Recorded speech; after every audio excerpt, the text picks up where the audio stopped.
dans la nuit du 16 au 17 décembre 2023 à Port-Gentil, capitale économique. Nous avons été témoins une fois de plus, par la voix de M. Steve Nguema, d'une bavure de forces de défense et de sécurité sur notre frère Lionel Rekewa. Considérant le caractère nouvelé de ce forfait, alors que notre pays traverse une transition censée redonner aux Gabonais sa dignité au sens de la charte de la transition, c'est-à-dire au respect des droits humains. Considérant l'article 8 de la charte de la transition, qui dispose « Aucune situation d'exception ou d'urgence ne doit justifier les violations des droits humains. » Considérant l'article 10 de la même charte qui dispose « La personne humaine est sacrée.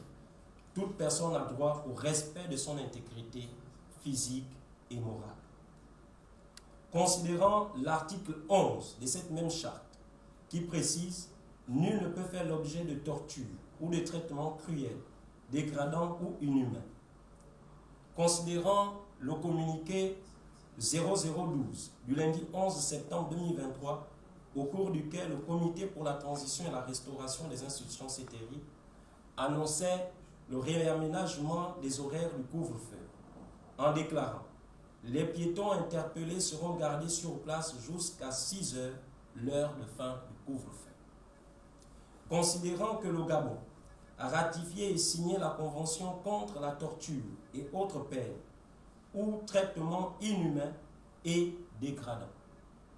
Dans le cas d'espèce, le non-respect des dispositions submentionnées et des droits fondamentaux qui caractérisent le bon fonctionnement d'une société conduirait inéluctablement à un sentiment de recrudescence et de révolte serait contraire à la volonté des plus hautes autorités de la transition.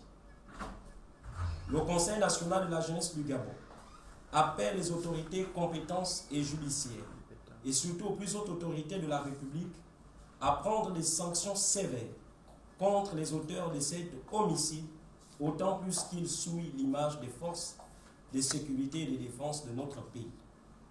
Enfin, le Conseil national de la jeunesse invite le comité de la transition à prendre des mesures dans la protection des Gabonais et Gabonaises, et le Conseil national de la jeunesse invite les populations à veiller scrupuleusement à ces mesures prises par nos autorités pour notre sécurité et pour notre bien. Tout en souhaitant nos meilleurs vœux de santé, de prospérité et de longévité à tous les Gabonais, nous réitérons nos sincères condoléances à la famille éprouvée. Je vous remercie.